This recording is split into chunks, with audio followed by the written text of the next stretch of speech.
can just, honorable members, make sure that if you are not speaking, just make sure that your video is turned off, your mic is muted, and only the one who is on the platform would be on, so that we also avoid defocusing the meeting and we can look at the matters at hand.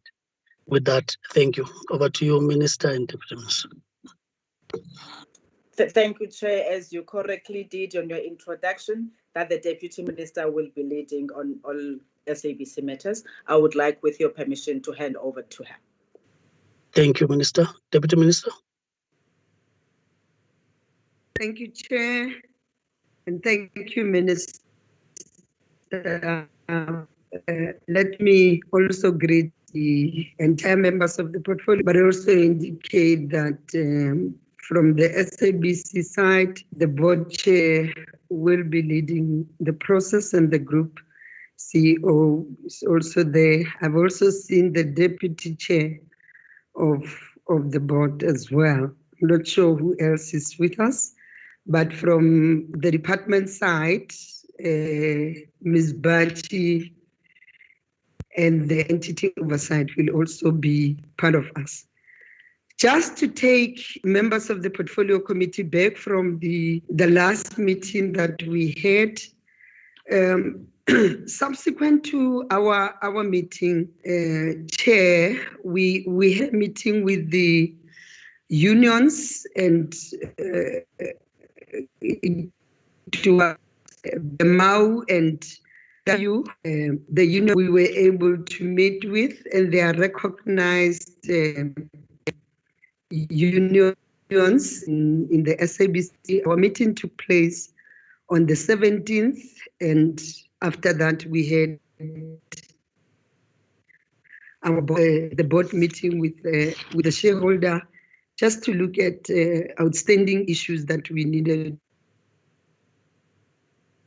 to respond to, so that we are able to comprehensively report.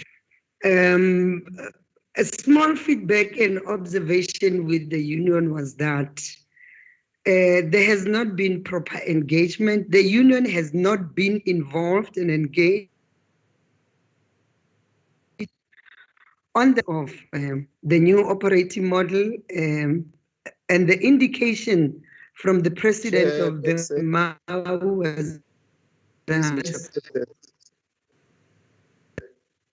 Hello? You can't hear?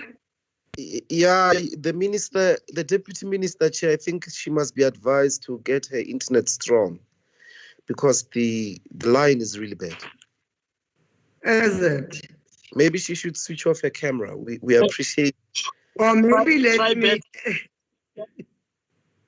switch off the camera. We will not advise you to switch off your camera because you are live. We want to hear the Deputy Minister committing, please. Is it still bad, or should I find another space? Better. Okay, Chair. So the meeting with the union, the 3-4 observations we have made, and we were able to share all the observations with the leadership of the SABC, because our meeting took place in the morning and the meeting with the board took later. The involvement of the unions are a worrying factor. That's one. 2 is the issue of what transpired on the 16th, where they met with the CCMA, where the CCMA said because the unions were not involved, already engaged ordinary on this new structure that you want to now introduce or embark on. Can you put away that structure and then go back into your negotiations and engagement, whatever word engagement, and then be able to come back on the 29th? So that was the second feedback that we got the unions. The third feedback was that there is a coincidence on appointments of other senior management in the CFO's office. The CFO is a CA, but the CFO coincidentally appointed another CA who worked with her at the road accident fund. And another observation was that the IT manager who has been appointed by the COO worked with the COO at the SABC. Something that we shared with the SABC, and they were saying it's not a problem as long as people have capacity. Anybody can come from anywhere. But it was also talking to the wage bill that is currently a challenge. The first observation that we picked up from the unions was that, yes, the SABC is now operating in a very competitive situation, and the regulatory framework is not allowing it.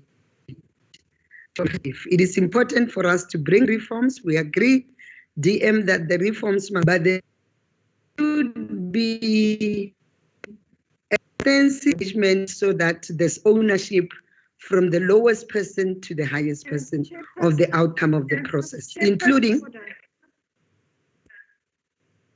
Sorry, Deputy Minister, sorry to do that. Okay. Chairperson. Yes, Honorable Van Dam, we're losing the chair. The Deputy Minister is breaking up really, really badly, and we're struggling to follow. I don't know if a presentation has been sent. I haven't received one regarding her observations. If it hasn't been sent to members, can it please be sent to us so we can follow? Otherwise, I am really struggling to keep up to with what she's saying. She's breaking up really badly. Thanks, Chair.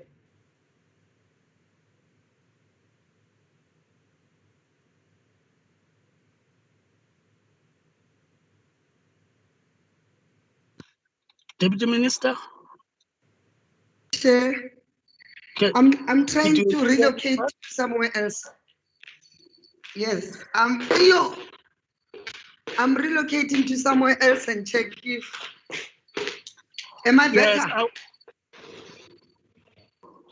am I better on this side? I can hear you, but I just want to check if other members can hear you. Okay, please. She will have to speak for longer. Can you hear me, members? Okay, no, it's fine. It was just on those. Remember, that was part of the observation, the responsibilities I also needed to do. So, yeah, those were some of the things that we dealt with, Chair. On our engagement with the SABC, there were a number of things that we said, let's respond to them, to the portfolio committee, so that we are able to deal with them. The first issue, Chair, relates to how we are able to put the commercial reporting in an itemized way. If we are saying this is what SABC 3 is able to do, is it making profit or not? This is what Metro FM is able to do on the commercial. This is what Radio Good Hope and all those things. And I'm, because I was saying to you, we have to individualize all these items. And this is where we think we're not making money, and this is where we think we're making money. Including all the things and off the bailout and saying, up to now, this is where we are in terms of the Centec being the biggest cost driver, including and other things. How then do we deal with some of those things? and then bring feedback on some of those things. Now, biggest challenge, including on the partnerships, because one of the things was, if we are Chairperson, no. the telecom part, Point of order. I'm struggling myself. No, Chairperson, maybe the Honorable Van Dam, perhaps she's correct, that if there is something written down, let us maybe get it, because I can't keep up at all. Okay. All right, Chair, it's fine. I will then write to the committee by tonight and be able to engage on it. Everything is written, we'll email it, and then by tomorrow when members will then make members to reflect. Is it fine?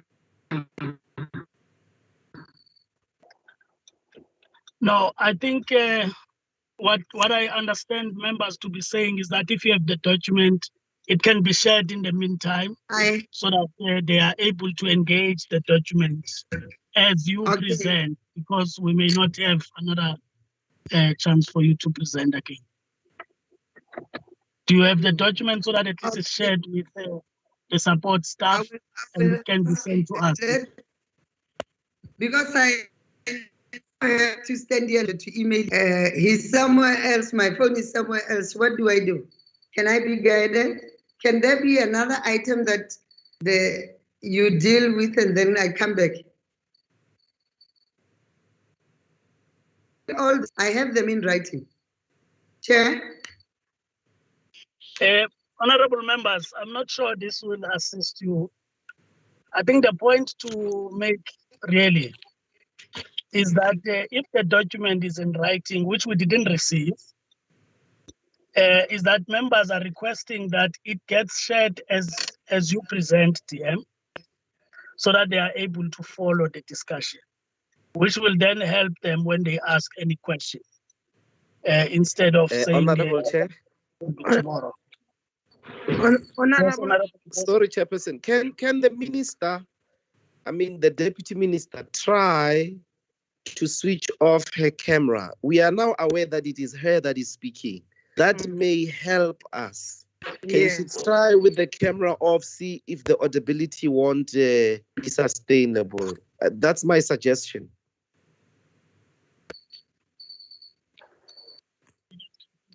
I think it will be advisable. I would support Comrade Ndlozi, because now the issue is a challenge of a network. We are fully much aware that it is the Deputy Minister who is speaking at the moment. As you were saying, can he switch on the camera, because now it's a serious challenge on the issue of the network. Thank you, Chair. Deputy Minister, can you? Yeah, let me try. I know. To send the document for members later, but proceed to present. I will. Yeah. I'm saying, Chair, I hope Tibacho is in the meeting so that he can send it, because my other things are on that side. I'm saying, Chair, the observations that we have made. Can you hear me? Is it better? Yes, you can hear you. Can all other members hear me? Yes, we can hear you. Yeah. It's better. Yeah, thank you, Chairperson. Yeah, so on the issue of individualizing the commercial issues and being able to report back to the committee to say, this is how the commercial part of the SABC is doing, and these are the areas where we are making money and not making money. We don't have that. The board was unable to do that, and I will come back to the overall response to some of those things. The second one was on the issue of not engaging and reaching out to everybody in the entity to say, this is how we want to move as we are confronted by some of the challenges, and this is the new operating model and other things. Unions feel it's a divide and rule approach. People are being approached this way. So as the shareholder, I feel that let us suspend the Section 189 and start the process of engagement so that we are on the same footing. That's the engagement I had with the board, which the board also said it is their responsibility to decide on it was the resolution of the board, and if the shareholder guides on suspending the Section 189, then they have to go back and consult on the board. And the basis of that was that unions felt very aggrieved and left out, and that's why, and there was no popular participation of recognized unions in the entity. But the other response to that was that the board felt because unions combined don't constitute 50+1% of the entire staff of the SABC. Therefore,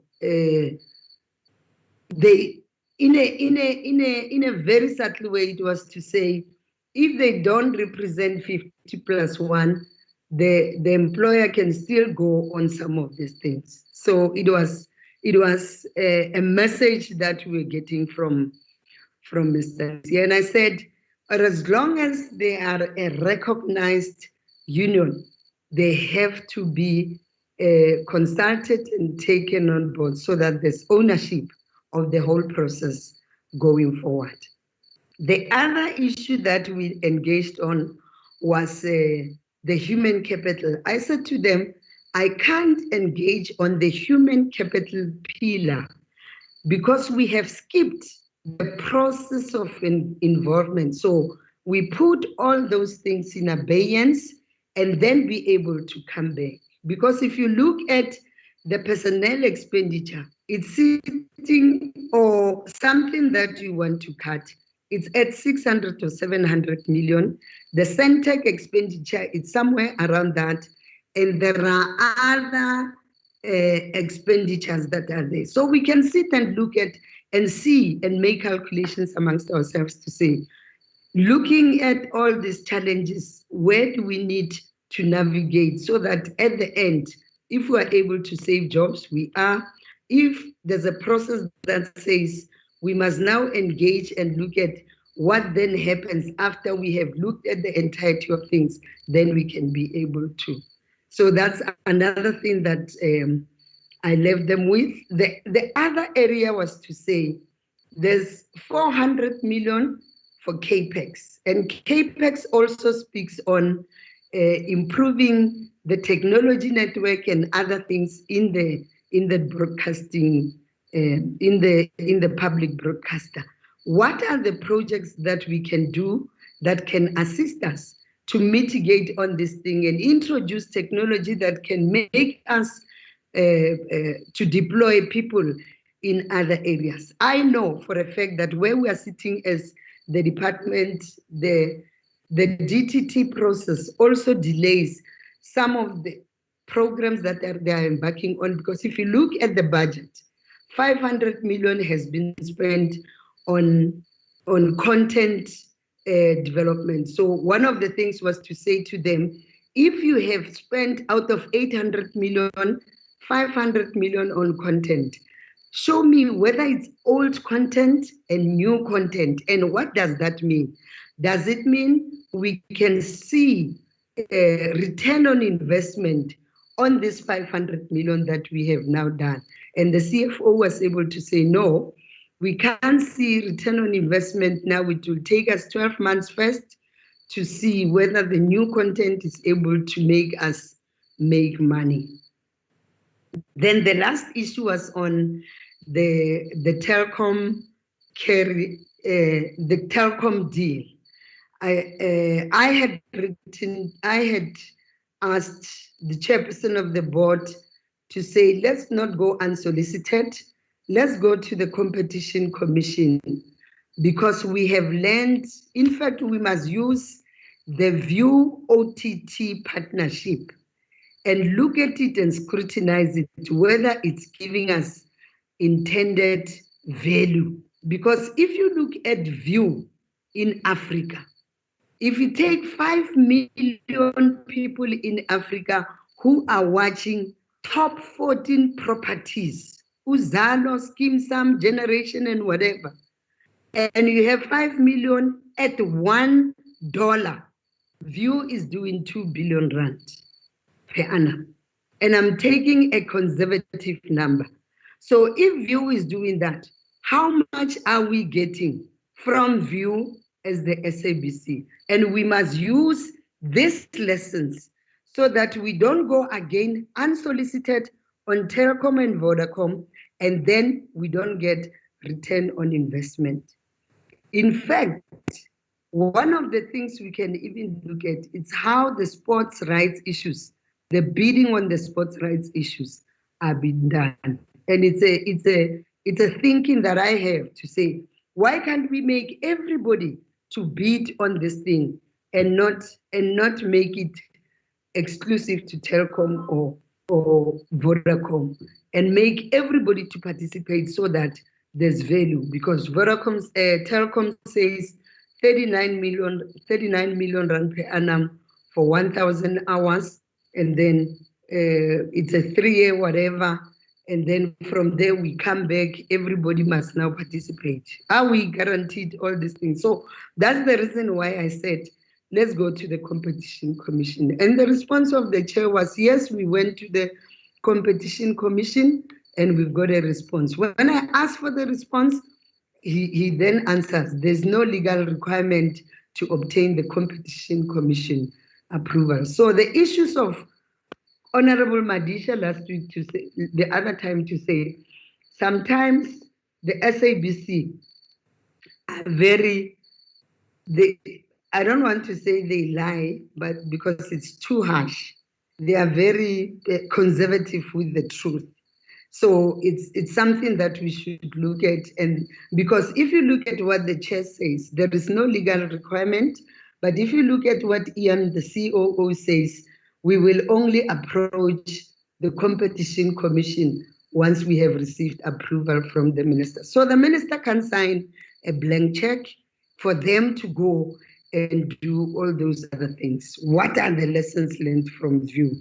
And I can attest that View, just on conservative numbers of 5 million rand people and at $1, 2 billion rand per annum, how much are we doing? Chovecho is on Netflix. What are we getting? YouTube, everybody's watching all those things. What are we getting? And I think we're agreeing with the unions when they're saying, let's also look at digital tax so that the money, and I know as the department we are working on digital funding, so we can expand it based on what the proposals are saying from the unions and everybody, including Parliament, if it guides along that. And then say, expand the digital fund to also accommodate the SABC, because the issue of the TV license and the culture of paying in South Africa, it's one of the challenges we are confronted with. So in as much as we want to change, and this is what we must do as the shareholder, change the regulatory framework on TV licensing regulation, we must in the meantime work on digital tax and see how it is ring-fenced for the SABC to be able to do that. So on the must carry and the sports rights chair, I think until we are guided on the finalization of the ICASA process, and I think the minister in Parliament will be dealing with that. So until we are guided on those, but I know there's a memo that already came on the sports rights issues from ICASA to to start to do public engagement on that. So there's some challenges that we will be looking at going forward, but we'll be guided when the ICASA process is concluded. Thank you very much, Chairperson.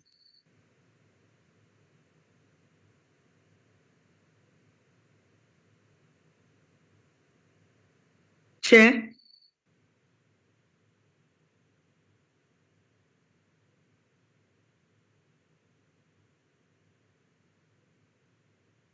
I hope you can still hear me. I'm trying to do what I'm advised to do with the lights. Yes, we can Honorable hear you, Chair. If you can hear me, We can may I hear you, Chair. then? Yes, I understood. But you are upside down. I've been asked to do the same, and I've been trying to keep it this way, and I'm told I can't be seen. I've got a message that says so. Can you hear me now? Can you see me? Yeah, we can see you. We can see you, we can hear you. Okay. Honorable members, I'm sure you also have the presentation from the SABC, much as the Deputy Minister would have already given a sense of the engagements that they've had as per the mandate of the committee, that the department must also play its role to assist in finding solutions to what the SABC is faced with. May I, at this point, check with the members if there's any matter to raise at this point, as would be giving over to the SABC. Honorable Mulala. Yeah, thanks, Chair. I'm trying to check if there are any other members want to speak. Is it Van Dam? Yeah, Chair. Honorable Van Dam? Honorable Kubeka. Honorable Kubeka. Ndozi. Honorable Dr. Ndozi. May I also just check whoever wants to speak at this point? Honorable Mulala, I'll pick up the other members as you speak. Honorable Mulala. Yeah, thanks, Chairperson. All protocol observed, Minister, Deputy Minister, and SABC board and CEO, everybody else, all protocol observed. I think, Honorable Chair, we welcome the presentation by the Deputy Minister, though it's quite disappointing, I must say. What she's saying is that she said it in a diplomatic way, but what she's saying is that there's no cooperation between SABC and the shareholder. In simple terms, that's what the Deputy Minister is saying. Everything else that they raised was either evaded or rejected. So I'm just trying to summarize what she's saying. But Chair, my concern is that there's still a lot of outstanding matters that were not responded to by the SABC to the committee. I can cite a few of them. Every time we ask about these issues, we don't get a clear answer. And the information I have is that we have written to SABC. We've given them some outstanding issues that they needed to respond. And thus far, SABC has not responded. In other words, SABC is also not cooperating with us as Parliament. Now, looking at the fact that tomorrow we're still meeting the other stakeholders to gather more information, because it seems SABC is not willing to give us information. Deputy Minister is saying they are not giving us the whole truth in a very diplomatic way. But I can just cite a few issues. In the last meeting, there was an issue of the sabotage claims the presidential sabotage claims, and I did not get the clear response that a president has been sabotaged by SABC. All that we heard was that people were suspended, but it was not very clear whether that matter is thoroughly investigated, is ongoing. Where I'm sitting, I'm actually not very much confused. I don't know where this issue is. And I'm sure it's about 2 months now. Parliament does not have any clear response on this issue. The second issue that we persistently raised was that every time we speak about the bailout, we give the bailout to SABC. We don't give the bailout only to the so-called public mandate. We give the bailout to the SABC. But every time we request to know how the commercial arm of the SABC is doing, we are told it's confidential, we can't be told, and so on. Now, but every time there's a shortage of money, there's a request for a request for bailout, we are brought in. This matter also has not been responded to adequately. The other issue that Deputy Minister raised, which worries me a lot, is that in a way Deputy Minister has confirmed Madisha's assertion that the SABC comes to us every time to come and lie. And if they are not telling us the truth, they must know that lying to Parliament is a serious matter. It's not just a slight matter. If they come to Parliament and tell us things that are not correct, they must know they are breaching a serious protocol. Nobody is allowed to lie to Parliament, including ministers and everybody else. So if SABC has got the guards to lie to Parliament, that's a very serious matter. That may even require investigation. If they are lying to us, they are lying to the South African public. Now, the other thing that we raised was that we requested SABC to give us a breakdown of all the legal costs since the bailout, because we wanted to know why they said to us in the last 2 meetings, I think, if I'm not correct, that by end of this financial year, they would have spent the 1.5 billion would have gone. But when we ask how much now are they making, are they mitigating that 1.5 billion, there's no clarity, which means by end of financial year, SABC will be looking for more money. And if you recall, when we gave them money initially, as Parliament insisted that Treasury must give them money, we asked them that we hope they are not going to come back again for the same bailout. But clearly we are heading for another bailout. Now, in the presentation of the Deputy Minister, though she did not want to say SABC was lying, SABC came to us and told us that they are almost concluding the skills audit and the skills plan. And these two issues were raised earlier on when the bailout was issued. Now, I'm sure it's about, because this issue of retrenchment does not start today. It started earlier on, even before we came to Parliament. It was already there.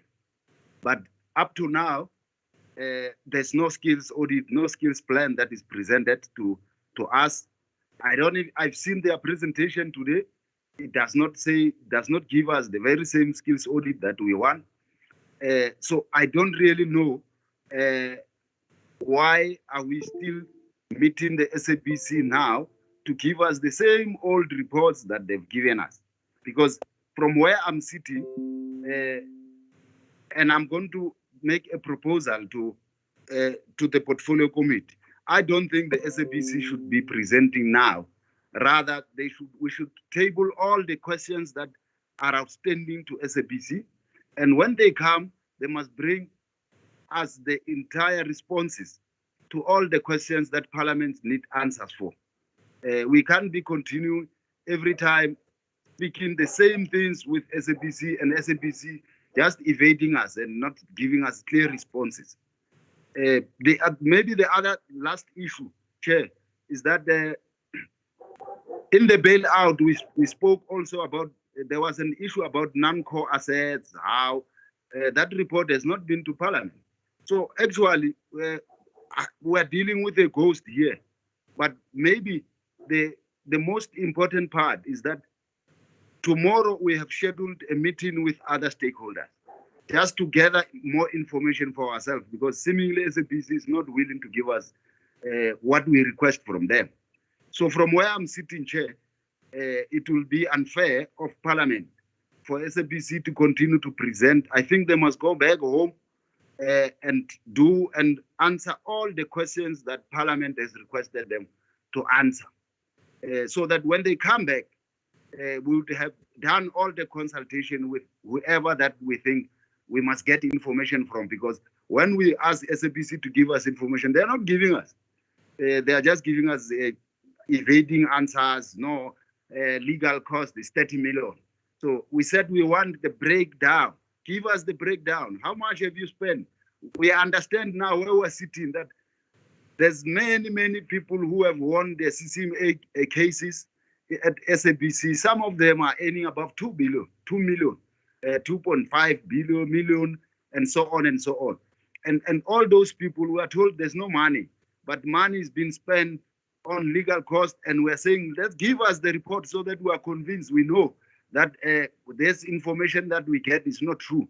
But still, that information is not forthcoming.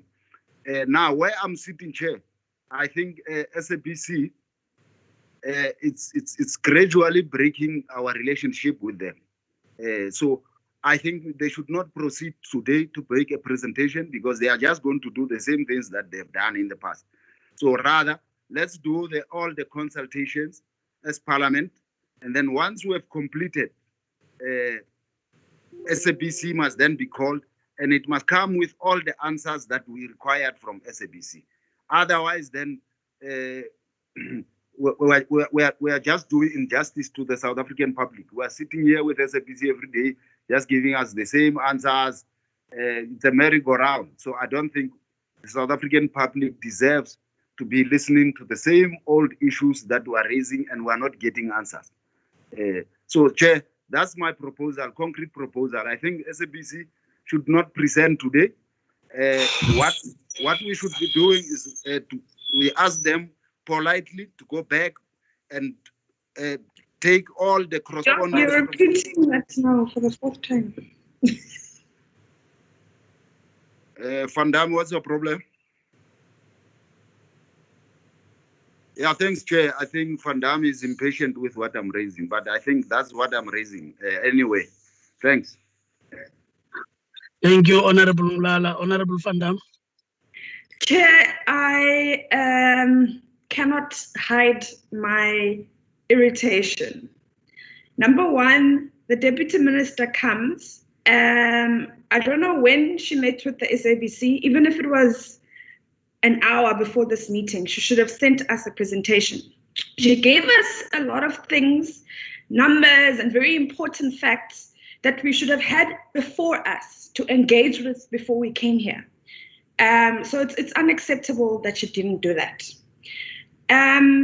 Second point, process matters. The law matters. The way we engage matters. The minister or the deputy minister cannot tell the SABC to shelve the retrenchments process. She does not have that power.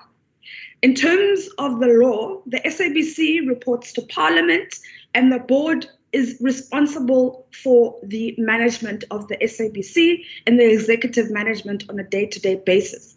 So that she went to the SABC with an instruction is problematic. It is problematic in terms of the principle of the matter. She is not allowed to do that. Third point, the ANC made it very, very clear.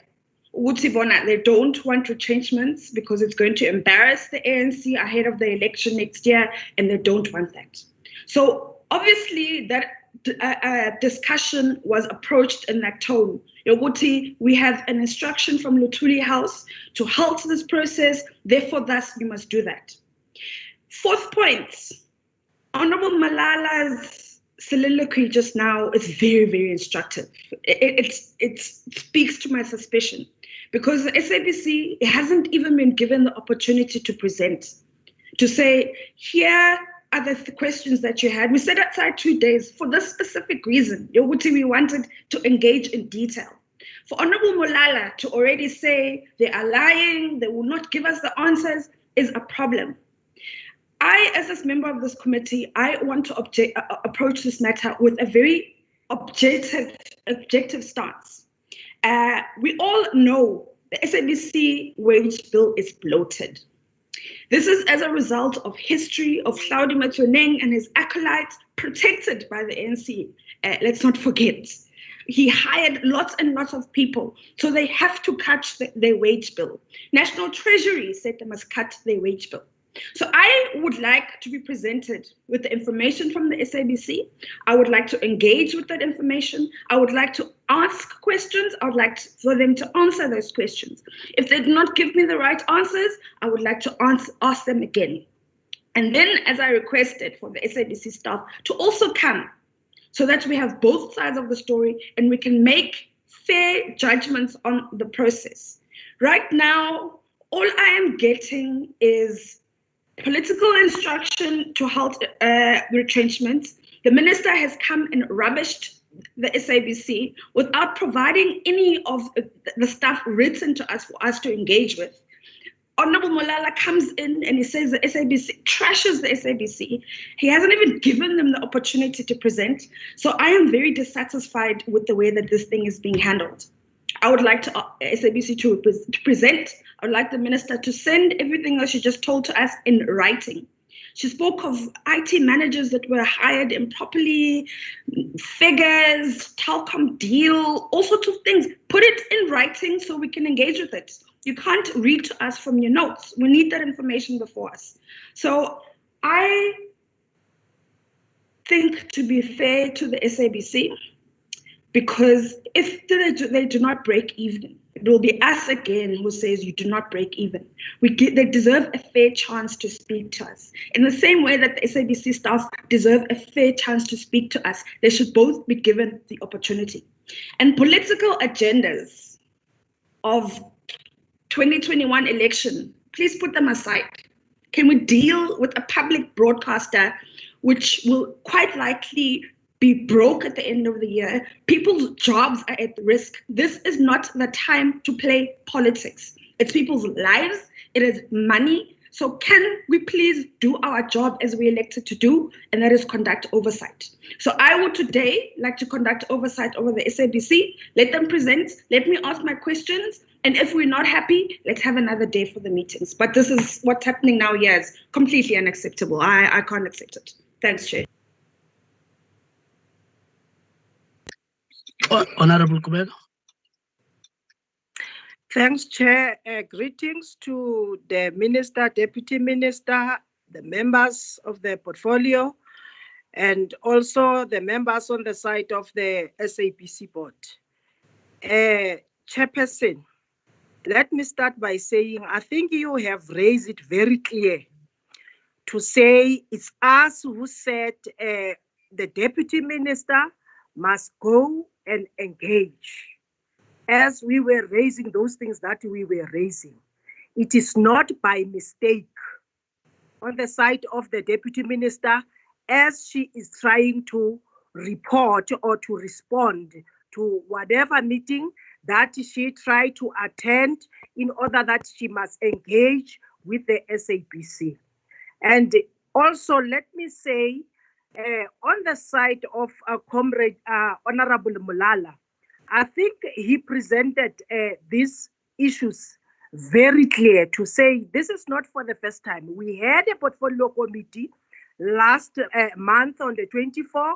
We have raised these things to ask the SABC that they must go and deal with those matters. But as you can hear, as they are saying starkly, on the side of the CCMA, as the Deputy Minister is trying to respond to say, what did the CCMA has said to us we were asking that, is it everybody be engaged on this matter of Section 189? So if there are reasons that they are putting on the table to say it seems as if there is something wrong that happened here, because all of us, we want to deal with these issues in order that we must achieve, all of us, one goal. No one is expecting to say we are attacking whoever, or it seems as if we are fighting with whoever. Yeah, we said let the deputy minister go and engage in order that she must come and give us the feedback. If we want the feedback in writing, let just Honorable Van Dam ask to say we want these things, but it's us who said she must go and engage. It's not to say she decided to go. And also, let's be aware to say deputy minister or the minister, they are the shareholder. They are not just ordinary to say these are the people who are there. They need to know whatever that also on the side of the SABC they are doing, because all of us, we need to work together. But now, before we can engage, I'm still saying we need to get clear answers when we are asking things to the side of the SABC. No one is instructing the other people here. We said we need to engage. So we had indeed asked on the issue of the turnaround strategy. But now I'm trying to get an understanding when they are saying, even in the CCMA, the issue of a turnaround strategy, they have raised to say, it seems as if there are some challenges there. The issue of consulting, it never been done in a manner that it was supposed to be done. So no one is criticizing just to say we want just to get or to score some points here. Indeed, we are talking about the lives of the people here. Indeed, we are talking about the people who we said they must go and uplift the side of the SABC. So I don't think that there is somebody who expecting or who want to hit or to fight with one another. We are expecting the issue to say, let's correct things. If SABC have done whatever that is supposed to be done, we don't have any problem to hear or to listen. But we are saying a very same presentation that they have been presented it last month is the presentation that they have sent to us. So we think that things that they were supposed to go and deal with it, they never done anything about those things. That is why I'm sure Comrade Mulala is raising to say, can they go back to go and correct or to deal with those issues that we were expecting them to come and present to us? Because we've asked them indeed on the issue of the skills audit. We said let them go, and because now we've yet even us in the media on the issue of saying the SABC have already concluded about the skills audit. What are they concluded in that skills audit? We don't know it. So we want just answers in order that we must understand to say all things that happened here, they have happened in a manner that it was supposed to be done. So I think there's nothing wrong that Comrade Honorable Mulala is raising to say we fully understand to say, because even on the issue of the DM, when he's raising to say, when they are asking things in order that they want to see on the side of the commercial arm, on the side of the report of the competition, it seems as if they don't get joy. We need to know what is happening.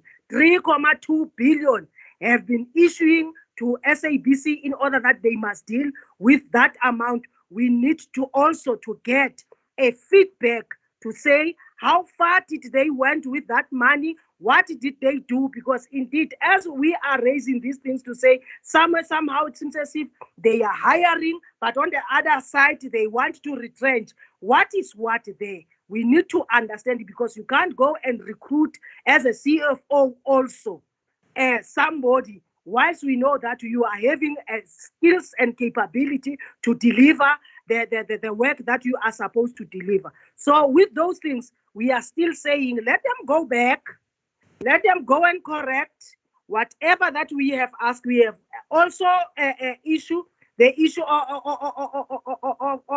of the editorial policy also, let me come there. We've heard also in the media, we were just being invited to say, come and launch with us. And don't forget, we are the 6th parliament. Maybe they were dealing with that issue of the policy during the 5th parliament. So we wanted to understand all any other things that we can want to raise there. Unfortunately, we were just say the SABC decided to say, let us invite them just like any other business. The courtesy, where is the courtesy there? So myself, I'm supporting Comrade Honorable Mlala to say, let the SABC assist us do justice with this issue of Section 189. If they have done the correct things or the correct procedures, I don't think we were supposed to be here and be frustrated and engaging with these issues. Thank you, Chair. I'll come on the second round.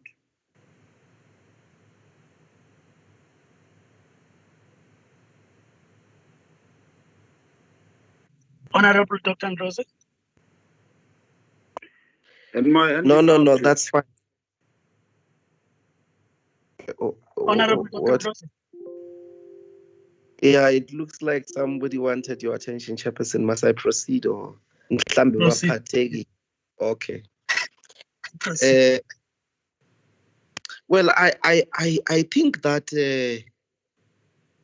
we have a presentation that is different to the last presentation we received. And at least to the extent to which there are presentations or aspects of some kind of a feedback on the new editorial structure, I think we must afford the SABC an opportunity, Honorable Chairperson, to present. There's no problem in that regard. We must flag what the Deputy Minister has said, give them an opportunity to not only say what they had planned to say, but also to deal with the concerns that the Deputy Minister has raised. And then we can then intelligently intervene, having also listened to them. That's number one. Having said that, I do think, last time I asked the minister rather, I'd like if they can indicate on their part, how much does the government owe the SABC in terms of all the department coverage in relation to COVID-19? And has that money been given to the SABC? What have they done about that question? Because it came last time we were here. They were supposed to follow up on government expenditure, both in relation to COVID-19 advertisement and public relations and all of that, but also in general. I think those are the questions they should be assisting us with, because they become important with the turnaround financially and the financial health of the SABC. So I'd like the minister to please speak to that if they are able to furnish us with that information. And then secondly, can they confirm, the Deputy Minister, can you confirm that the ANC and the SABC met, that the SABC should withhold its retrenchment processes to save the image of the ANC, whether in light of 2016 or 2019 elections, so that we get your responses under oath in that regard? The directive of a wage bill and all of that, sadly, comrades, it is a directive of the ANC government to the SABC as a condition to the bailout that they received. It is almost forced. And if it cannot do that, it must provide some sound financial reasons for its own sustainability. So we are almost in this problem because largely the bail conditions force whoever, even if we were to remove the current leadership of the SABC, put different people, they will be faced with the bailout conditions. Having said that, there is a commitment that the SABC has to complete first a skills audit. It must, there's a commitment from their part. They said that to us, that they will do a skills audit to be able to intelligently arrive at all the wrong, improper employment contracts within the SABC. I understand from the presentation they're going to speak to this, but I thought it's important to bear that in mind, that what we are demanding is a fair process, number one, that is firstly, that the premise of it must be the completion of a skills audit, as they themselves have indicated. And that's because to arrive at the idea that there is an over-exaggerated wage bill linked to the corruption, nepotism activities of their predecessors is also an observation of parliamentary ad hoc committees. And if then that be the case, you cannot just go into the SABC and start cutting jobs, and then you start punishing people that are critical of you in the process of like punishing them. The understanding of that process is that your skills audit is going to help you arrive at the people that got jobs as a result of nepotism and corruption and all of that they did not deserve those jobs, that they are duplicating other people and so on and so forth. And if that's the case, I mean, anybody, including the unions and so on, could not support nepotism. We couldn't sit here and say that, no, keep nepotistically arrived at labor contracts. We couldn't say that. But if you do not proceed, or if you do not premise that process as agreed with the skills audit, you are binding our feet and our hands to sort of legitimize and understand, but particularly when you are using the ad hoc reports and the treasury conditions as a justification, then you can't get anybody's support. And certainly you're not engaging in good faith, because when you make commitments to the committee, you've got to stick by those commitments, as it were. And finally, Chairperson, I appreciate the commercial conversation of the public broadcaster and the extent to which constantly in the market, because they perform openly in front of everyone's eyes, they are harmed, as it were, because of that. I appreciate that. It's a big problem that we must collectively, think about. Is there validity to the fact that when they are commercially exposed in terms of what they plan, then their competitors are able to sabotage them and so on and so forth? If then that be the case, it will not be wrong to make an application to the Speaker to hear about that whole detail in camera, if there's validity at all to that effect. But we've got to collectively reach that conclusion, because there is a historic fact to that. When they openly speak about their commercial plans, it's a pure commercial. Nobody commercially nobody exposes their commercial plans to everybody, particularly in the context of only those people who are, monopolies are able to survive with an open book, as it were, particularly, if it is a plan that this is what we are planning, and in order to properly execute it, we'll have to execute it without our competitors knowing. If there's validity to that, there's no problem with us hearing them in camera. I think there are processes in the rules to that effect. But we cannot be denied the opportunity at the same time to exercise oversight, even in the darkest parts of the institution of the SABC. In conclusion, I really do agree that there are problems, as the Deputy Minister has said. We are hearing all sorts of things in the media. We have received a lot of anonymous correspondences, but let these people of the SABC present, and then we can poke whatever we want to poke, following what we have already heard from the Deputy Minister. I think that might be a productive way, Honorable Chairperson. I want to hear them, and I want to speak back, as it were. We mustn't retreat.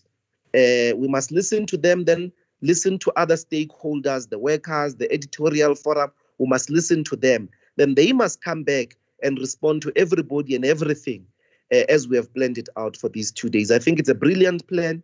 Let's stick to it with the greatest respect, Honorable Molala. Thank you very much.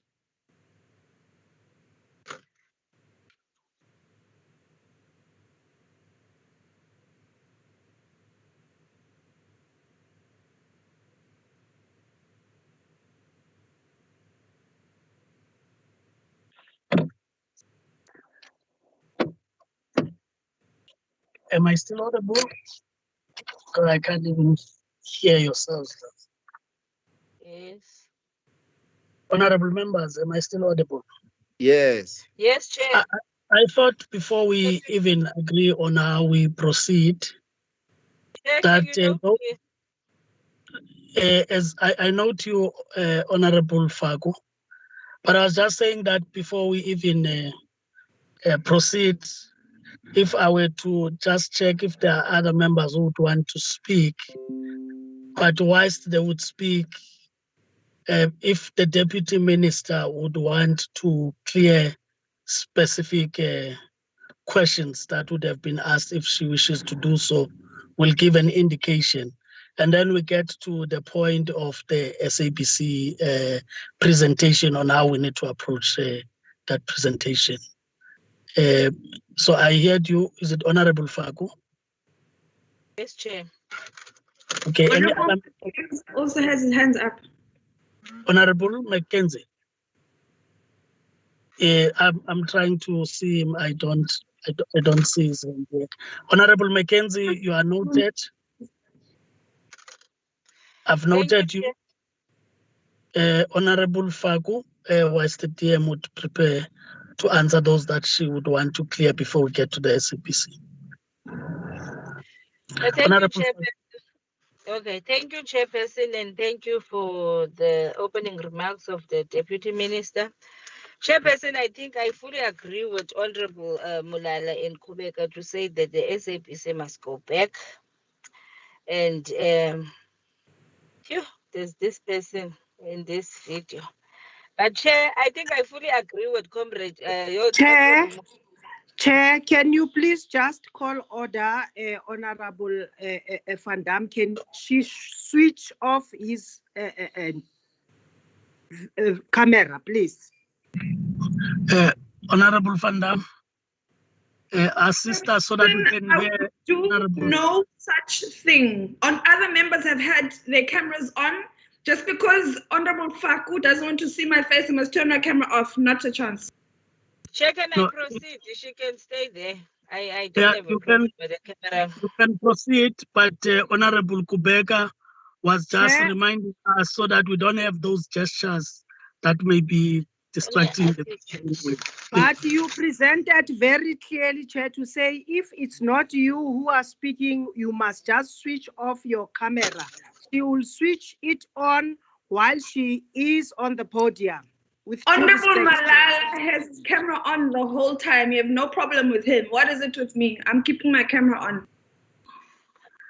Honorable Van Dam, may I request you for progress in this meeting that if that matter was not raised with Honorable Molala, we are also correcting him also for the future.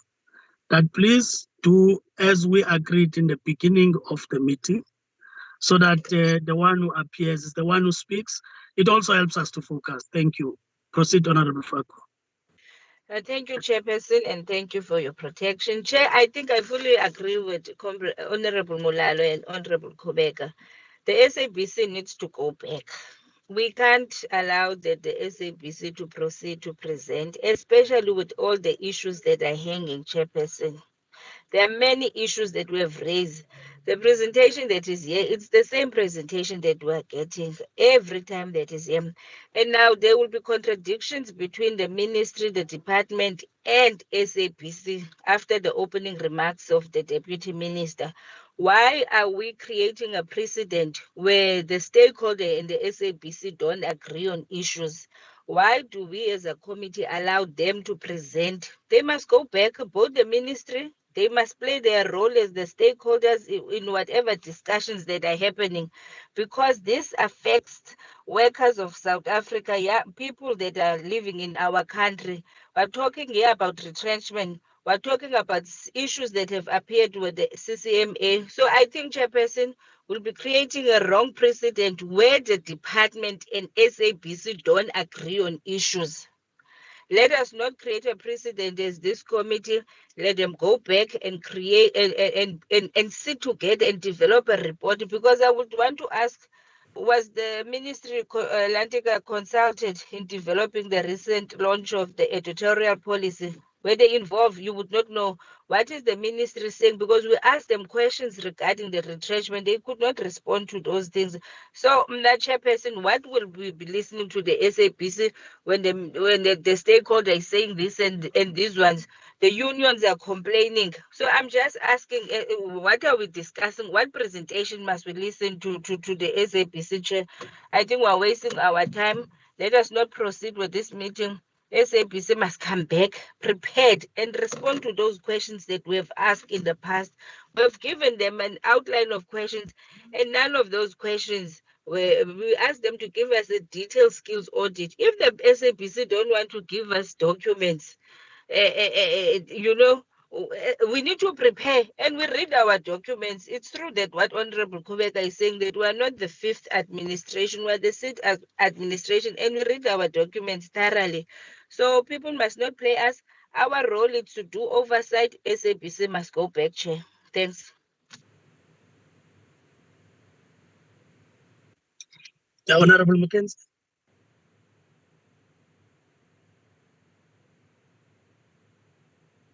Honorable Mackenzie.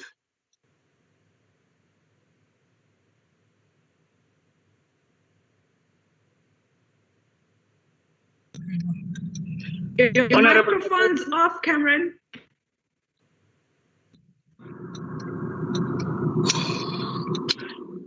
Unmute, Cameron.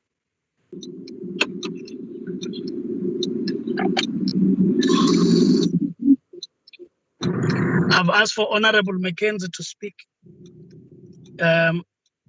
as recognized. It's just that I can't see him. Honorable Mackenzie, can you hear us? And that you have an opportunity to speak. Honorable Mackenzie? Need to unmute.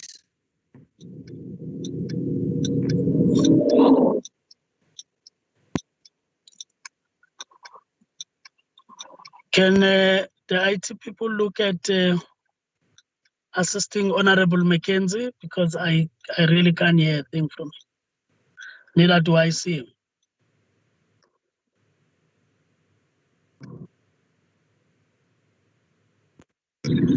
So whilst we try to get Honorable Mackenzie, may I just, to save time, check if the Deputy Minister would want to clarify specific questions that would have been asked. Okay. Thank you, Chair, and I hope the network is working. Chair, just a direct one from Dr. Ndlozi as to whether Pinky Kikana attended the ANC Lutuli House meeting. I was invited, Chair, to that meeting. I can confirm that I was part of that meeting, and we were invited by the SABC as part of the stakeholders. And I think the ANC is on record about that. And I think it's public knowledge that the ANC has also responded to that. So I'm on record. I was part of that meeting as part of the stakeholders. The other issue, Chair, I have a responsibility on behalf of the department as a shareholder representing the department and the ministry on issues that we think have not been attended to accordingly to advise.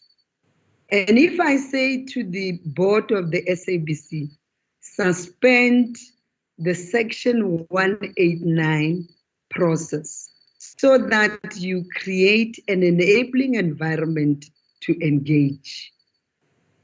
It's an intervention that a shareholder can do to make sure that between the employer and the employees, an enabling environment is created for engagement. I am on record speaking under oath that I met with the presidents of both CWU and BEMAU, and they are saying they were never involved.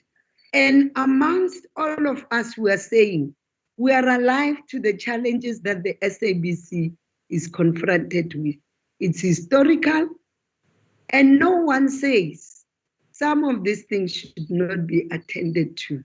The important thing is the rules of engagement, and where we think other steps were missed, we'll have to make sure, because it will be, I don't want to be a delinquent minister, and there are findings about delinquency and other things, and I can advise Minister Ndabeni Abrahams on wrong things when I see that certain steps were missed, and that's why I had to intervene. And by the way, it was on that meeting of the 17th where the SABC said they have also concluded phase 2 of the skills audit. So the whole process, according to them, is completed.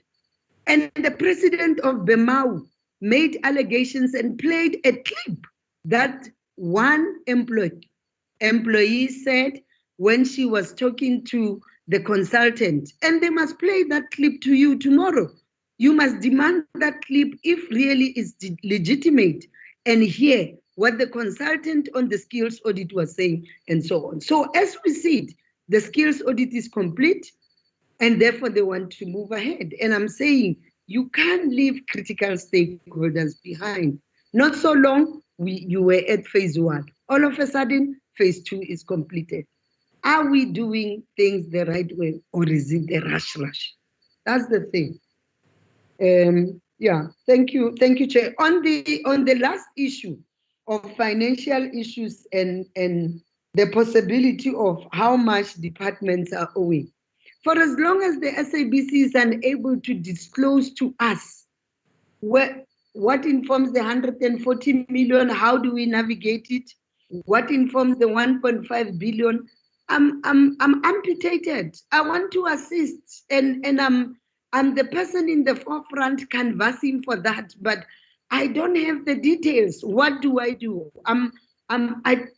My legs are, my arms are cut. I can't go through the documents and verify, so that we're able to say to Minister Ndabeni Abrahams, approach Minister of Finance and deal with all these things. So until I have, and I'm empowered with those things, I will then be able to do all these things. Nobody, there's no shareholder, Chair, who can want his or her entity to fall flat. It is our responsibility to make sure that this entity survives. And the financial issues and disclosures, it's a requirement. Let them tell us so that we know how we assist them. Thank you very much.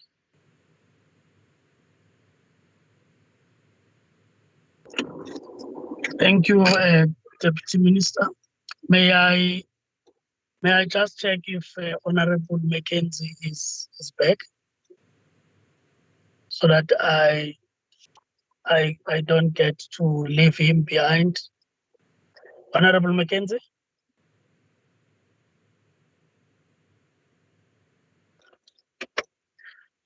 I think in the absence of Honorable Mackenzie, I would want us to try and find common ground, honorable members, in terms of how we need to proceed going forward. I think the first point to raise really is that we must remember, honorable members, so that we do not make the mistake of being taken by other discussions somewhere, be it in the media or not. This committee would have scheduled the SABC to come and present a turnaround strategy and the progress made in terms of the turnaround strategy. That was our previous meeting. We then agreed in that meeting that given the time we have, we are unable to get the feedback we need, and they must respond to the matters that we have raised as the committee. Over and above that, there was a request made by members that given representations that they get from internal stakeholders in the SABC, it will be good to also hear them so that at the time we formulate our approach, we would have also heard them. And I want you, Honorable Mlala, maybe to come back and clarify what you meant by presentation.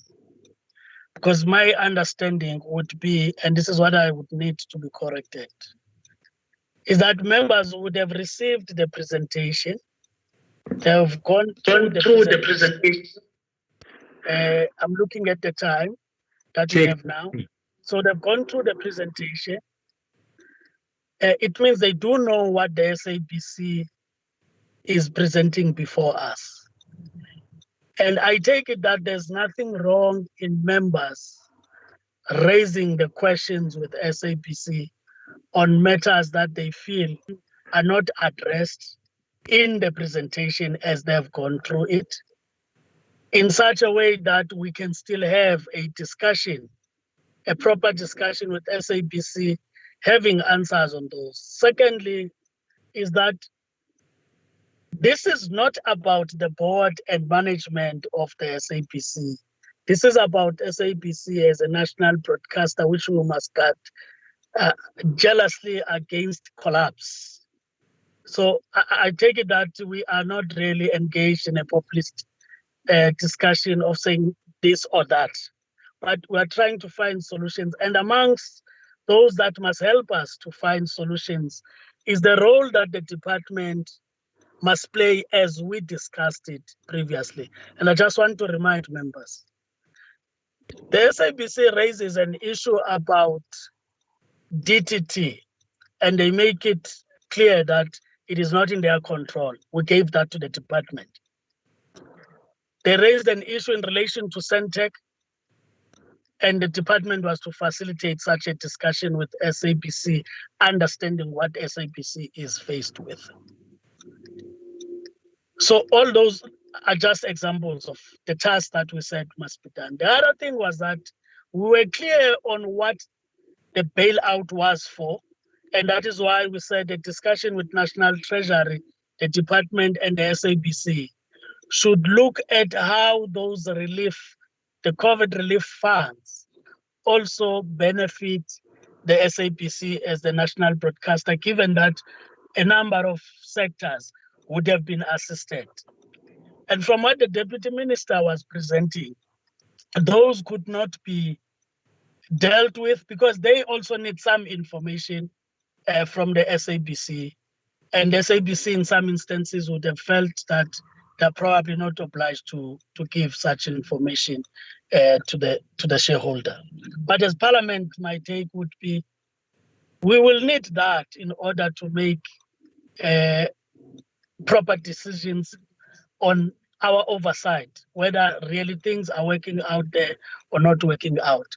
Honorable Ndlozi, you raised an important point there, that it was actually the department working with National Treasury and SABC that GTEC was then drawn in to try and deal with the turnaround. And of course, GTEC imposed the conditions. And these conditions were presented before us. And amongst those was about looking at the HR, which is where this thing about job cards would come in.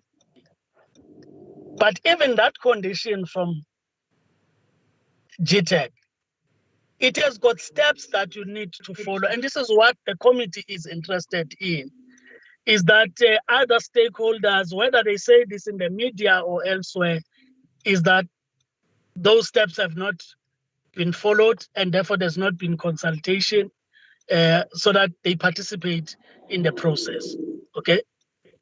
So it's not like the committee is more informed by an election that comes or doesn't come. But the reality is that as it was doing its oversight work, we spent time on this. In fact, the words we used was that we don't want to be populists who say no retrenchment or retrenchments.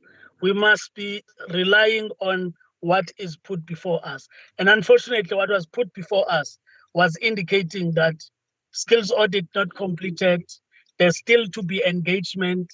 Even the CCMA process was not the end where you are implementing the retrenchment, but it was more to start a consultation process, which at that time, as the committee we said, it was then premature to issue out letters of possible retrenchment if you are engaging the process from the beginning to the end.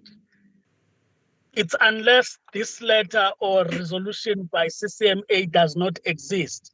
But if it exists, that actually CCMA has sent the SABC and the organized labor back to an engagement table, then our position would have been correct in any way, that it was premature, engage, and the process must not just be fair, but it must be seen to be fair in terms of engagement. So I thought it's important to remind ourselves of this so that we are not taken away by sideshows, whether it's in the media or whatever.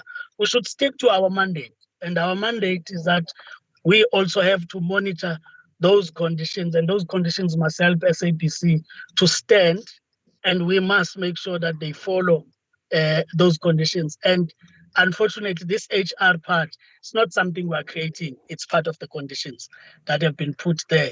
And the SABC has to follow those actions that they committed themselves to, that they presented before the committee that they would follow, so that they come back to us and report that we have done everything else. Yes, indeed, we have these duplications and all that, and this is how we are dealing with them.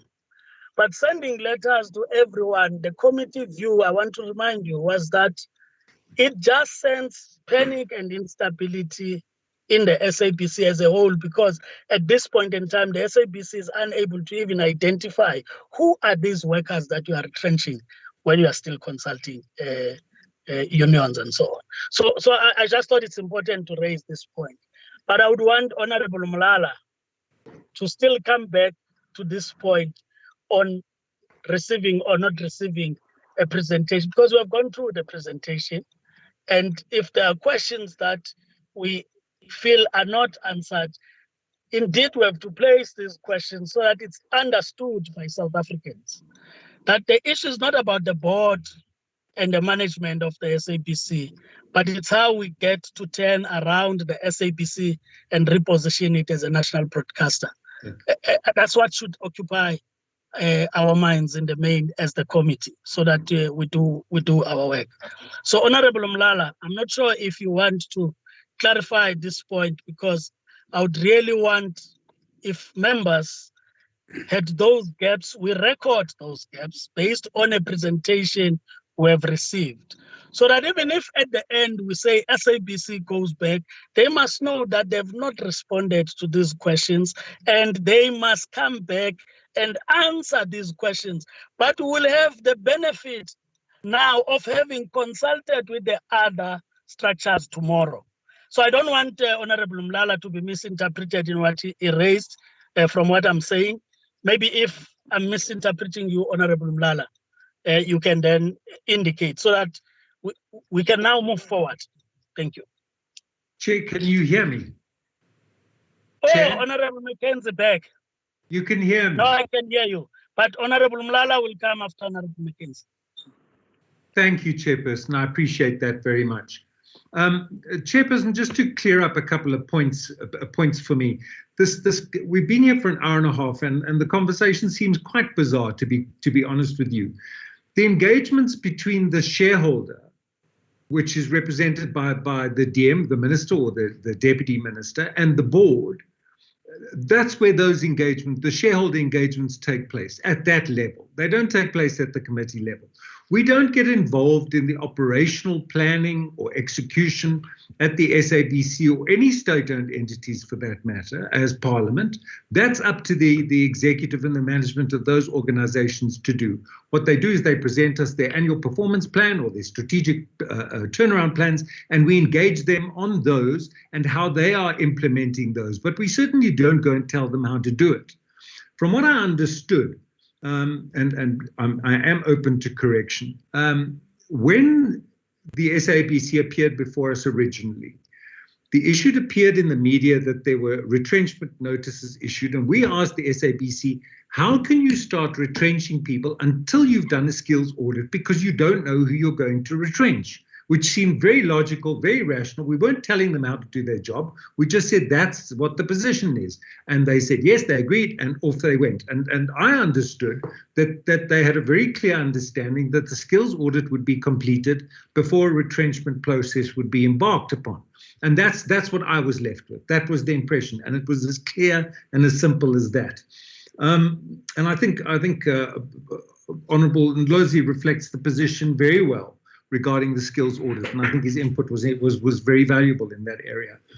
We've heard lots of honourable members talking about things and issues and lies that have been told, but nobody said this is a lie, or that is a lie, or this is the person that's told the lie, or that is the issue. So there've been a lot of words thrown around, but very little substance and very little facts.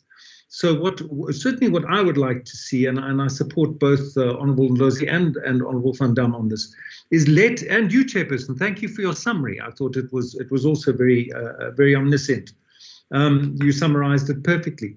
Let's have them present and let's engage with what they present with us, and then let them go away if we have any questions, and they can come back with answers for us. But I would certainly support hearing what they have to say this evening. Thank you, Chairperson, and thank you for your indulgence, Honourable Mlala.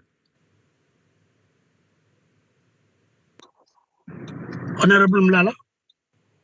Yeah, thanks, Chair. I think, Chair, you did quite a good summary. I just wanted to clear two issues first. The first issue that I want to clear is that the Deputy Minister did not just go there as a shareholder. Remember, our committee decided, we mandated them as the department to go and get clarity on some of the questions. Some of the questions we even referred to the department. Maybe we must get all the records of our meetings. The second issue is that when we say people are lying, we sit in a meeting with SABC. The next 2 days, SABC is on media, they finalize the skills audit. In our meeting, they say, no, we are 70, 80% average. Now, who's telling the truth? Now, it looks like Parliament it's a place where people can just go and say anything they want, and then they go. So we can't allow that as members of Parliament. We are elected by people to represent them. Now, and secondly, I don't want us to be deviated by side issues, political issues. We are sitting here as committee members, and we must speak as such. If we want to discuss politics, we'll get into another platform. But here I'm saying we raised specific issues. Now, if honorable members were listening, we raised specific issues. Honorable Ndlozi is right in saying there's one portion of the editorial policy that is there. Yes, I agree with you, Honorable Ndlozi. But we raised specific issues. Maybe I must repeat so that when we engage, don't engage me on party levels. Engage me on the issues I'm raising. I'm saying we have requested a number of issues on the SABC. These issues were not raised in the last meeting, were raised in many other more meetings that passed. None of those issues were responded. Instead, the presentation is coming. Yes, it's still the same old presentation that was presented in the last, except for that component that Ndlozi has raised. Now, I'm saying from where I'm sitting, and I'm raising my views. I'm not raising any party political view. I'm raising my views as a member of the committee. I'm saying these issues are still outstanding. Now, we're sitting in meetings after meetings with SABC, discussing the same old issues. Honorable Ndlozi, for instance, I'm just giving an example. Honorable Ndlozi made a progressive proposal on the issue of the commercial arm. Now, where I'm sitting, there's many companies that declares what profit they've made. They are on the newspapers, MoneyWeb, anywhere you can go through. They will see how much losses they've done in which areas. Why in this instance we can't even be told or a declaration be made on what profit has SABC made? We don't need the details of actually where have you invested so much and what. We need to know whether this commercial arm, is it making any progress? Because where we're sitting, our concern is, if it's not disclosed, can we then make our own conclusions? Because if it's not disclosed, then we can make our own conclusions and say, okay, then it means the bailout is funding this commercial arm. And so we can't allow that, because we have tabled conditions, Treasury tabled conditions that must be fulfilled. Now, if it's not disclosed, then we make assumptions, because we can't get information. Okay, if they say to us, yes, so much, we have made so much money on the commercial arm, but however, how we made it, it's not something that we can disclose. We will understand that. The issue of the skills audit, CCMA has returned SABC. What does that mean? It means SABC came to us and said, no, we're finished. They raised it in the media and the public. So it's like we are competing with SABC on the public opinion, which is incorrect. And SABC must acknowledge that it's incorrect. They can't come to Parliament and say this and go to the media and say something else. And then we're expected to sit and listen to the SABC. Tomorrow they issue a statement. So I'm saying, as I've tabled all the questions. I don't know if members were not listening, but I tabled all the questions that were outstanding. I may have left others, but I said in this presentation that I've read, the response to these issues are not there. Now, for instance, Honorable Ndlozi, in the last meeting, I hope you will respond to this. In the last meeting, you raised an issue of a serious matter of a sabotage of the president. You raised it, and I seconded you, because I even said this is a serious matter of the president. Have you been responded to? No. Now we are coming back in the presentation that is here today. Is there a response? Did SAB take efforts just to respond to some of the questions in writing, maybe before they make their presentation, and said, in terms of their questions, this is how SABC has responded? Now, all those things are not attended to. Now, I'm not saying chasing them away means they will not come back. No, I'm saying let's get responses to our questions. SABC must respect Parliament. Let them respond to the questions, because we are acting on behalf of the public of South Africa. If we ask questions, we are not asking them for me. I don't benefit anything from that. I'm asking this on behalf of South African people. So South African people want to know what happens here, what happens here.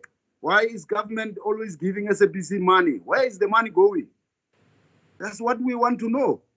And then if the presentation does not tell us that, then my question is, why are we wasting South Africans' time and money sitting in meetings and then not getting answers? So that's all I'm asking. And I'm not forcing the committee to agree with my view. I'm just raising my views. I'm saying I have asked, for instance, the breakdown of the legal costs since the bailout. Maybe Honorable Van Dam and Honorable Ndlozi should tell me if they have that response. So if they have it, then quite good. Let SABC proceed and present. But from where I'm sitting, I think we're doing a merry-go-round. We can't continue like this as members of parliament. We need to say, guys, it's okay. We will get your presentation. It does not mean even if we call them after 2 weeks, it will be a train smash. But we are saying, go back and respond to these specific questions that we asked, and then come back to us.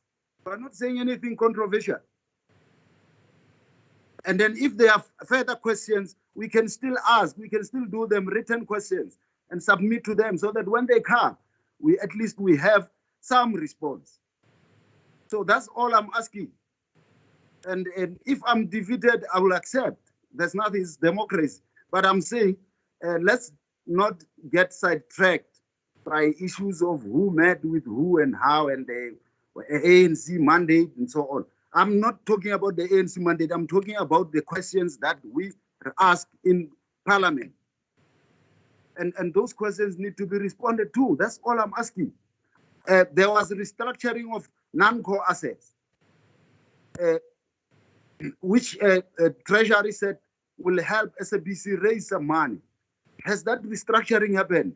Has those core assets been sold? For how much? Has the SABs made money? Because we need to know. But we don't need the details, whether you sold which building where. No, we don't need that. All we need is, yes, we have made money this side. Every time SABC comes, they are telling us how much they are not making money. And then they are not telling us how much money they are making. Now, we can't sit as parliament and be quiet. Otherwise, if they are not able to do their work, they must tell us, or no, we've deployed the wrong people, so that we can then say, guys, let's relook and help you. Now, the shareholder issue, I think there's been responded to. But where I'm sitting, Chair, I'm still convinced that until these questions are responded to, we will not be able to make a meaningful contribution to the SABC and its development. So I'm saying, let's get answers to these questions, all of them. The last time I checked, our officials wrote questions to the SABC, specific questions that were raised in Parliament. Those questions were not responded to. Now, are we undermined here? Are we taken for a ride? Because we can't sit here and then we are representing people of South Africa. They are watching us, and then every time we ask questions, no, it's by the way. It can't be work as usual.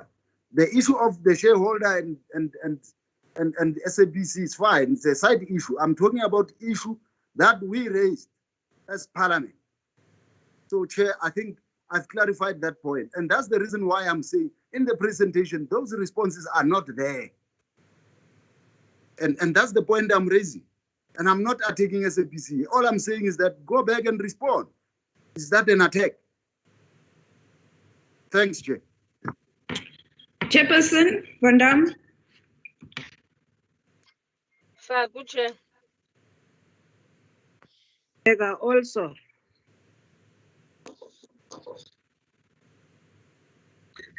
Yeah. Honorable Van Dam, followed by Honorable Faku, Honorable Kubeka. Chairperson, I will summarize after this point because we need to move forward. Chairperson, this thing is very simple. If Honorable Molala, Faku, and Kubeka don't have questions for the SABC, let them sit quietly. You are not obliged to ask questions. The SABC is here. They have a presentation. Maybe Honorable Molala feels his questions haven't been answered. That's why he must ask those questions and get those answers. And then there's also the opportunity to submit written questions. We would be doing a grave injustice to the SABC and its staff if we, as the body in charge of conducting oversight, do not ask the questions that many of them are waiting for. So here's my proposal. Chair, I think you summarized it nicely. The SABC is here. Can we ask them questions? Those who feel like they don't want to ask questions and their questions haven't been answered, I don't know how they'll know that their questions haven't been answered before asking them. Maybe there's some other reason why they want to delay this meeting and they don't want to have that meeting take place. That's their problem. We are here, we are members of this committee. The SABC has been invited. If they didn't want the SABC here, why did you invite them? So can we please proceed, Chair? And I have one question for the Deputy Minister. While red herring arguments are raised about the commercial arm of the SABC, ask that in your question. As Honorable Ndlozi said, he provided a solution, not just problems, which the ANC members are keep bringing up. Honorable Mulala, sorry, let me not do that. Honorable Mulala keeps bringing up all these problems instead of providing solutions. Let them please present, let us ask our questions. And can the Minister please let us know why she did not include in her presentation that an SABC board member resigned? Thanks, Chair.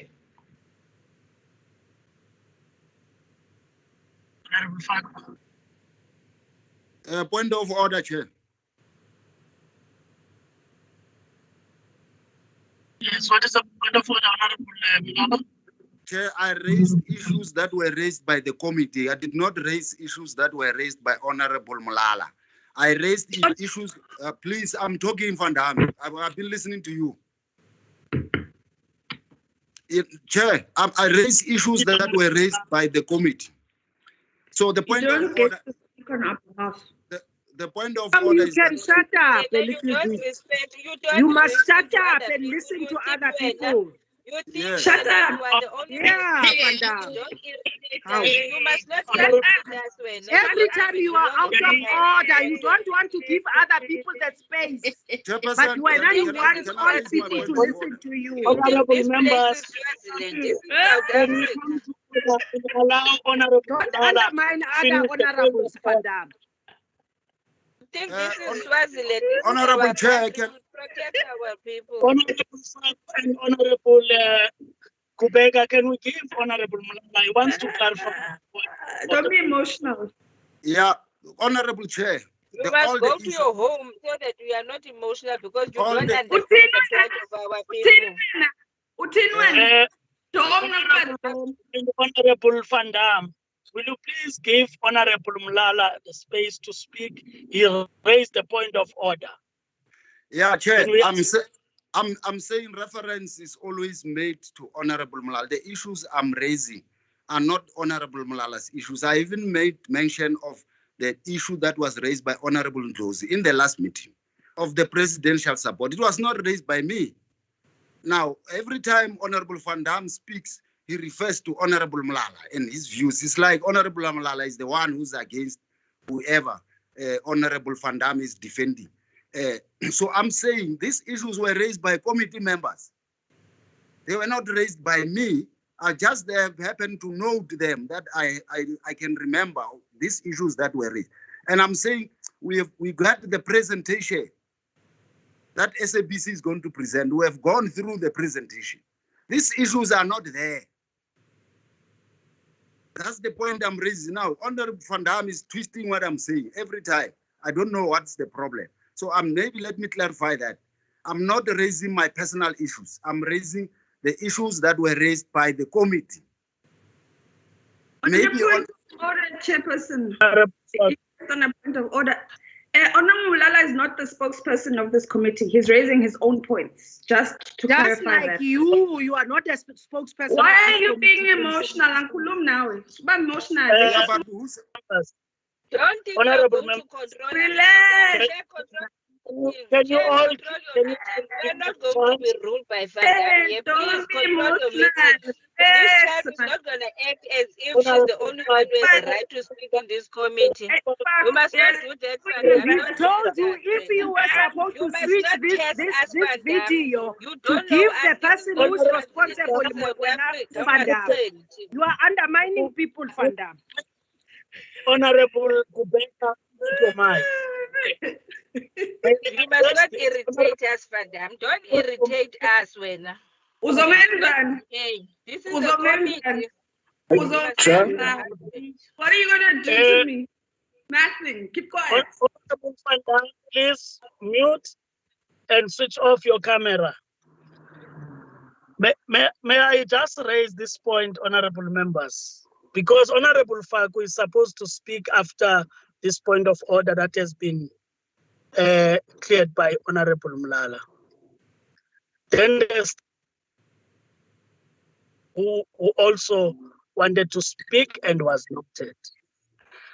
May I ask again that we focus on the matter at hand and that we minimize the exchanges that are not helping us to move forward. And one of the things that helps us is to obey the rules.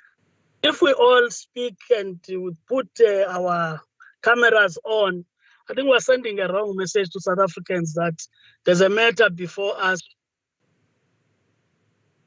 Instead, we are doing something else. And if I call your name, Honorable Van Dam, you should respect the chair and allow the chair to make the ruling on the matter on how we need to move forward. The same I would expect to all other members, but it starts by us listening to each other and respecting that we are in a meeting. My worry is the time we have taken in the discussion. And South Africans expect us to say, what are we saying finally? And how we are going to deal with the SABC matter. And I want to emphasize the point. This is not about the leadership of the SABC, the board, or the executive. It's about solutions we need to bring on the table in relation to the SABC as a national broadcaster in a way that repositions it. So if we can remember that, we'll then understand that whatever contribution is made, we may probably coming from different directions, but it is about saying what could be done better in order for us to play our role as Parliament, without taking the role of any whether it's SABC or whether it is the shareholder from the point of the minister. So I'm just saying, if we can help listen to each other, you'd find that we can find a solution quicker on how we need to approach the item that is before us at this point. So please, if we can allow Honorable Faku to speak without interruption, unless there is an order. And if you want to raise a point of order, you'll say, Chair, there's a point of order. I note you like I did with Honorable Mlala. You make your point and they were able to move. But let's just respect speakers on the platform, that they have an opportunity to speak. We hear them. Please, Honorable Faku, make your point. Because you raised your hand besides the point of order raised by Honorable Mlala. You wanted to speak as well as Honorable. Thank you, Chairperson. Don't forget me, Chairperson. Sorry. Honorable Ndozi, sorry I didn't Dr. Ndozi, you are on the line. Fine. Gumbo, Chair. Honorable Gumbo. Chairperson, thank you very much, and greetings to Dr. Ndozi. Chairperson, I just want to say, if you remember when I was making my opening remarks, I said there are contradictions because it seems there have never been engagement between the department and SABC on many issues that we have raised, especially on this question that Honorable Ndozi has been asking about how the SABC and government were working during the COVID-19. We have been raising that question in the committee and we have not received any response. And that question is coming up. That question is not part of the presentation. And many other questions that Honorable Mulalo has raised, they are not part of the presentation. Now, Chairperson, unfortunately, we are here to play our role as members of Parliament, public reps. We are not going to satisfy other members in this committee who think maybe they know better than us. We went through the presentation and we understand exactly, and the questions that have been raised, those questions are very clear. So I'm just saying, Chairperson, The question that Honorable Rose is asking, I asked that question, but up to date, we don't have an answer. The issue of the skills audit, the issue of engagement between SABC and the unions, and all these letters that we're getting as a committee. So I'm saying, Chairperson, people must not say, yeah, we come and talk lies. I think also, Chairperson, in your closing remarks, you need to correct that. People must not be emotional when we raise issues. We are saying that the SABC, we've been here working with the SABC, assisting them with the bailout and everything, and we fully understand that the bailout was not meant to pay salaries, but it was to be able to assist the SABC to move forward. Also, Chairperson, from the beginning, I've raised the issue of legal costs. Up to date, we need transparency to understand what is happening with this legal costs. I've raised it. So I'm trying to say, Chairperson, there is a lot of contradictions in the presentation that the SABC has given us. There's contradiction to what the minister is saying. We are going to have the SABC to come to the committee, but all we're asking that let them go back and respond to the issues that we have raised as this committee. We've raised these issues. If records must be taken back, minutes of these meetings, because I believe they are records, those records must come up, because I can tell you on dates whereby we have engaged with the SABC, same issues that we have raised, none of those issues have been responded to. Please, man. And with time, it's now 8 o'clock, up to 9 o'clock, we won't be able to engage them the way that we want them to engage. I propose, Chair, that we close the meeting. Thanks.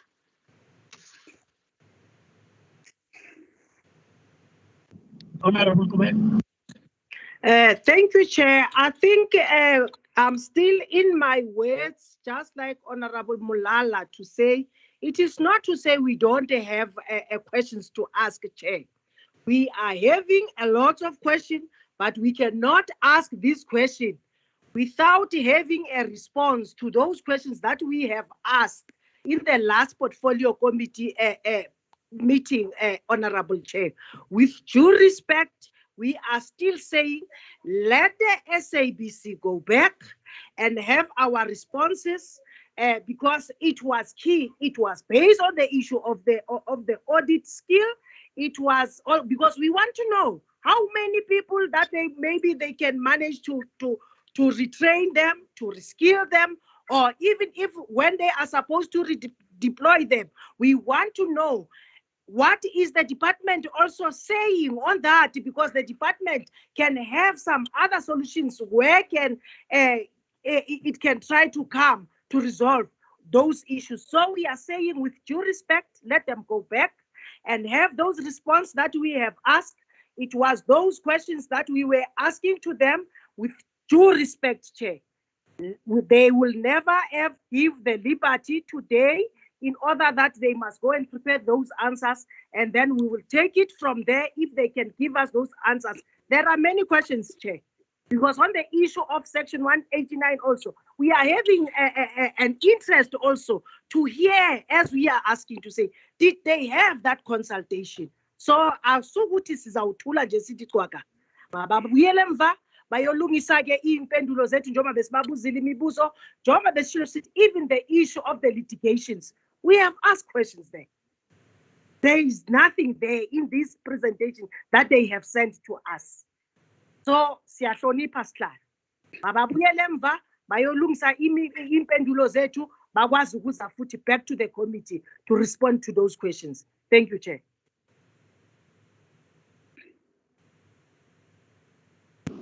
Honorable Dr. Rose.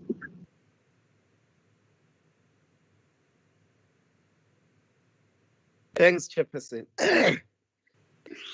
The honorable members, unfortunately, make a lot of sense to the extent to which the requests were made with regards to what the SABC presentation must focus on. And I'm saying that from what I have seen in the presentation, there are aspects which we could all be interested in. and it is true there's no presentation, there isn't in the presentation any answer in detail with regards to the skills audit. As a matter of fact, in the presentation, it looks like they're saying the skills audit is not done. But I was interested in the aspect of the presentation that was dealing with the new editorial policy. We haven't heard that. We have not had any conversation to that effect because we all did not go to their launch, and they launched, we read about it in the media, but it's here in the presentation, and maybe they could speak to it and so on and so forth. But with the question, with the time being here, I thought maybe the reconciling view could be this hour that is left. There's no way we can have a meaningful conversation with the SABC.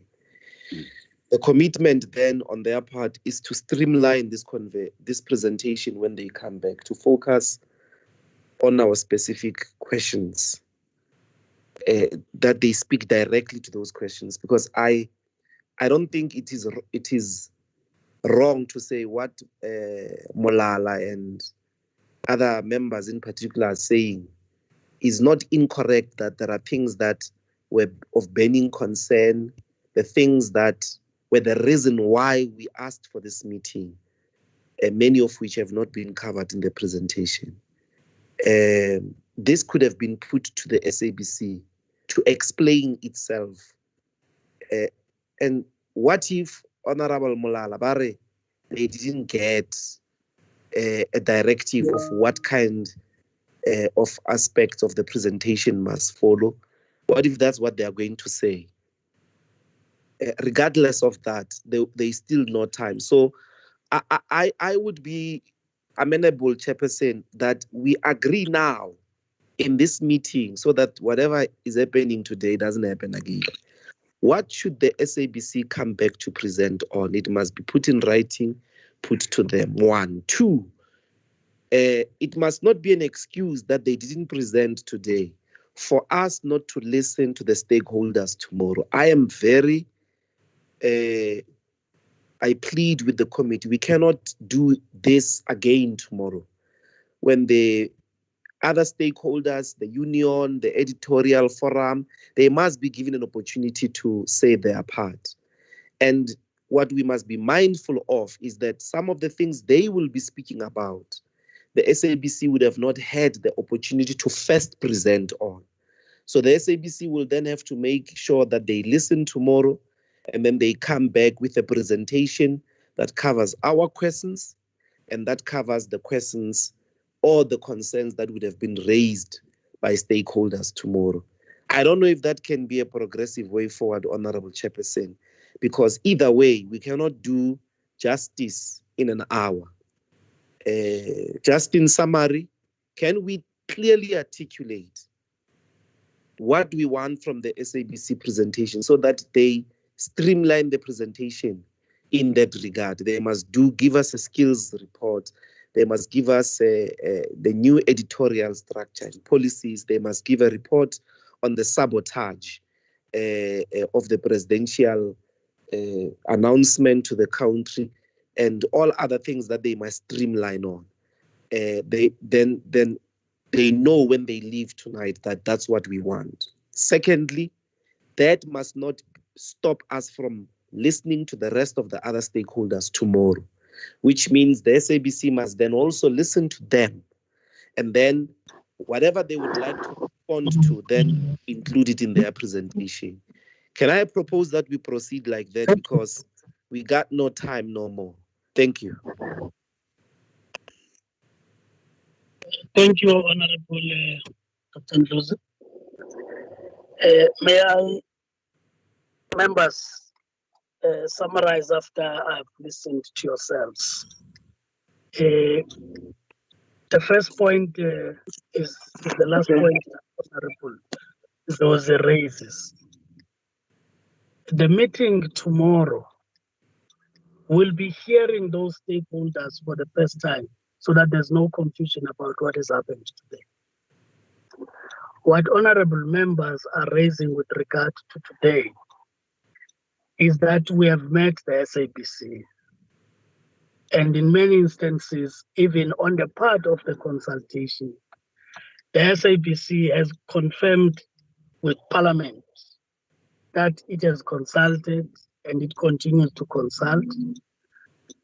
It has also said that it has been meeting with the department on monthly basis. I'm saying these are reports presented to us.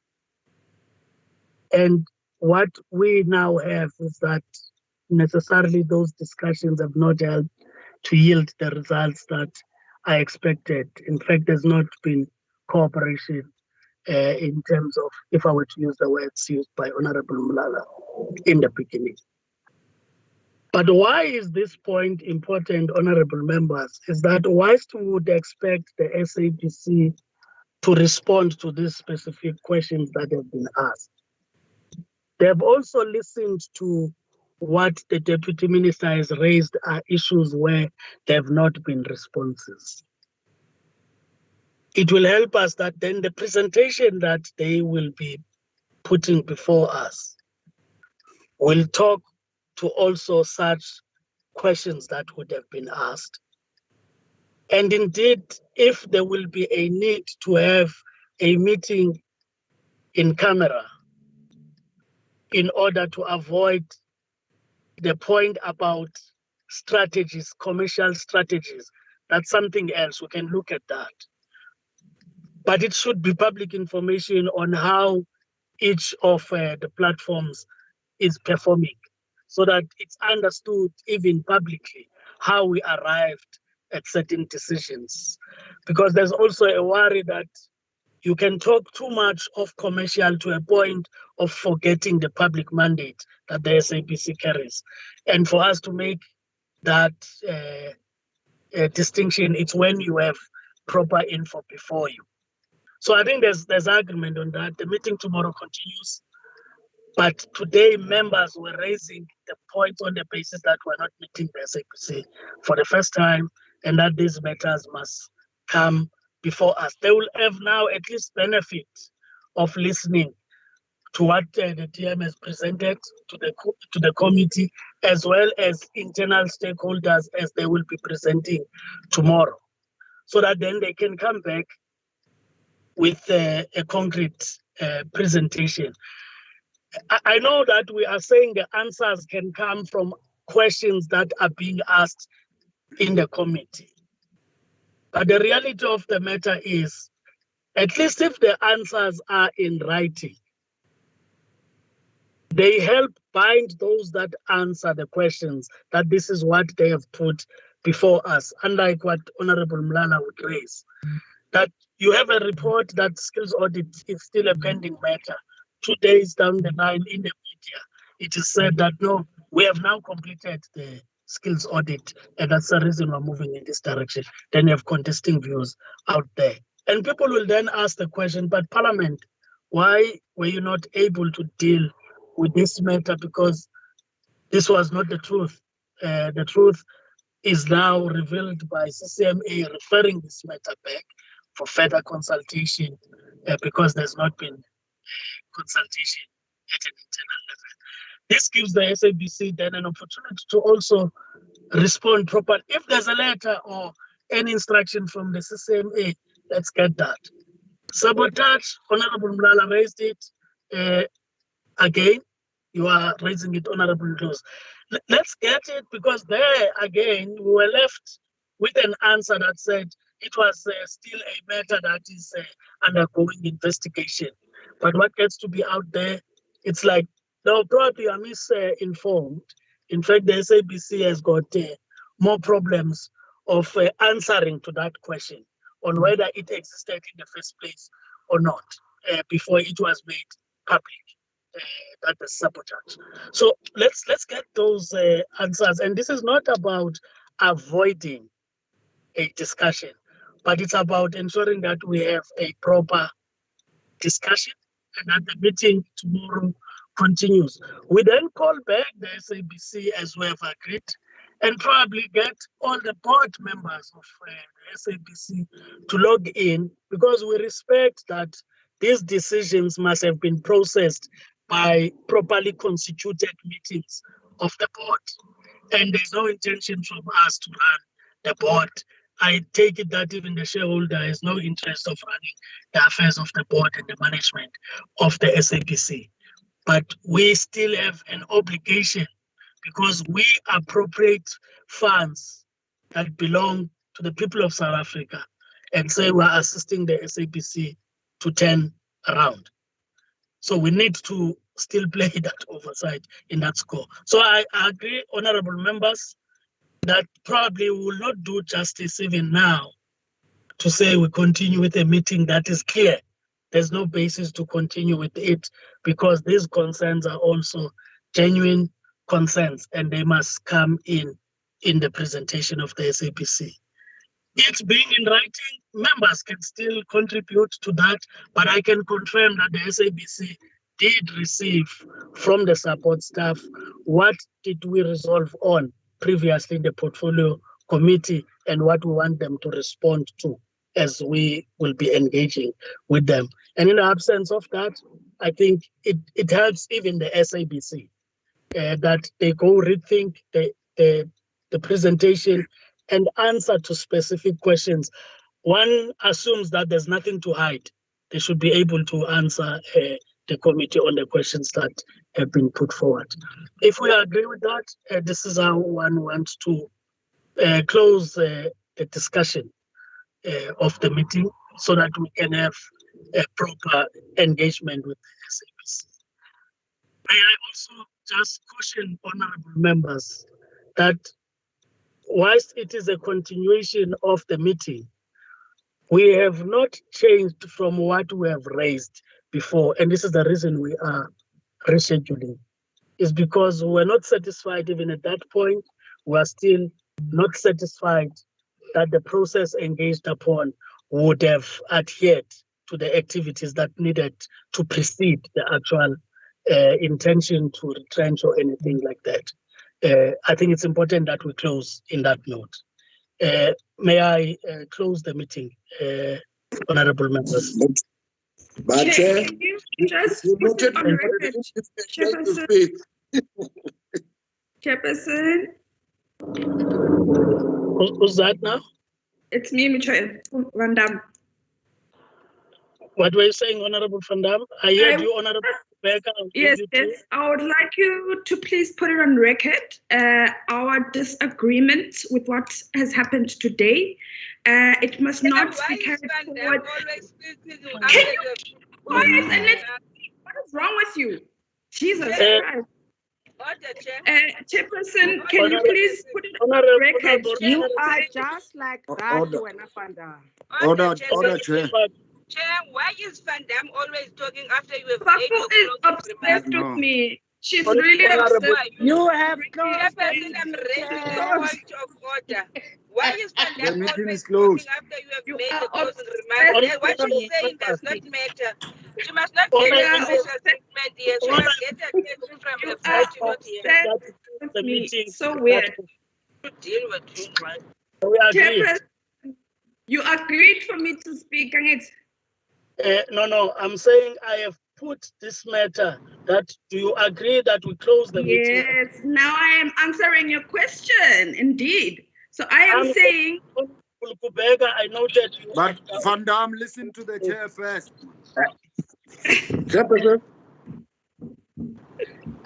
You say, Why is Van Dam always talking after you have made the closing remarks? No, it's not going to happen.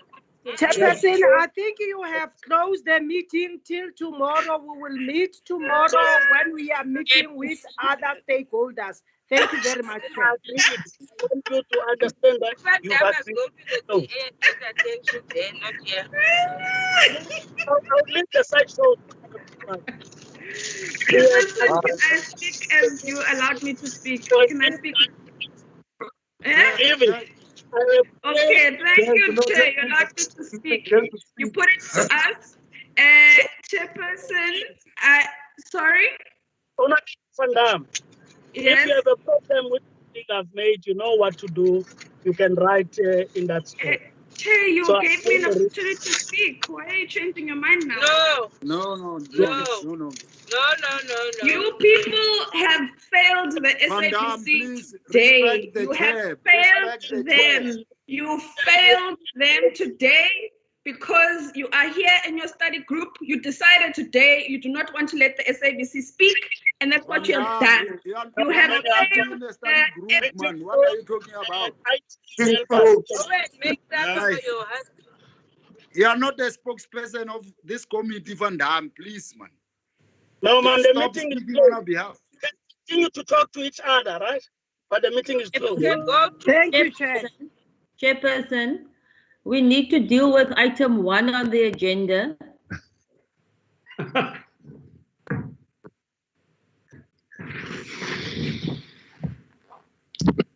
Item 1. Now, Honorable Mackenzie, when we So, say the meeting is closed,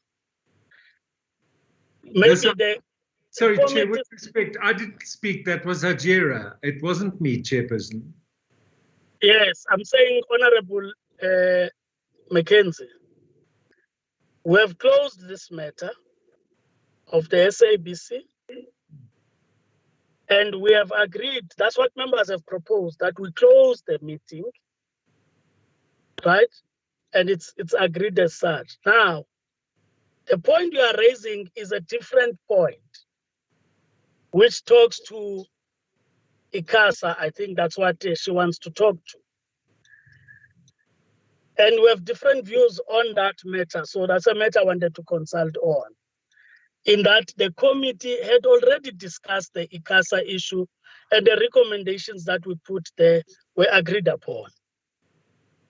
It's unless there's a member who says we did not adopt that summary with regard to ICASA, because I don't want us to be the ones who would have delayed the ICASA appointments. So the SABC were clear on it, but as I say, I had asked for a view on that ICASA. My understanding was that we circulated it to yourselves. There was never an objection to those. It's unless members are now saying it's no longer the report of the committee. No, we're not saying that. No, it is the report.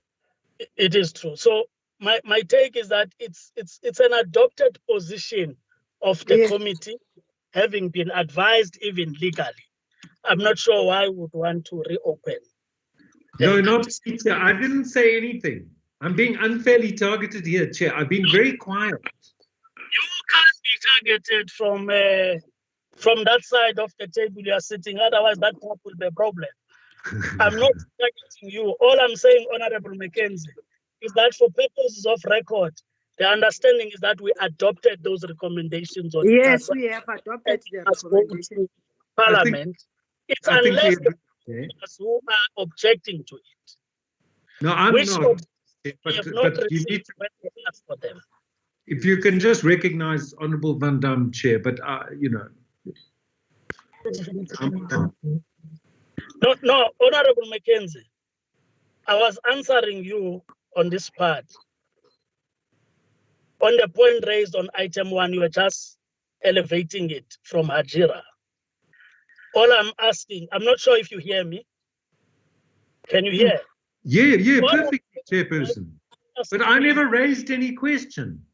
No, it's not a question. I'm saying on item 1, it was about the ICASA appointments.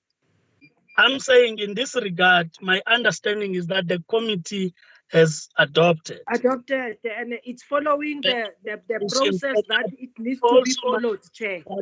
The chair must oversee that report and ensure that it is reported to the House. What we have done, we have circulated the report so that it is not just the chair sending the report, so that members can then directly make input. And by the time of coming to this meeting, we still did not have inputs that are altering the report. And therefore, one would have taken that members agree on that report as a true reflection of what we resolved. Chairperson, if I can just respond briefly. I think just in terms of process, as you've done now, you've sort of tabled and explained what that item was, and personally I read the report and I have no objection to it, and I'd be interested to hear what my colleague Honourable Van Dam says. But thank you for tabling, Chair, and I agree. Thank you. Chairperson, at the last meeting, we agreed on the recommendations. The full report itself, as it was worded, was not agreed upon. I'm assuming that's why it was added to the agenda, and now it's just inconvenient because you've closed the meeting and now you are backtracking. That report has not been formally adopted by this committee.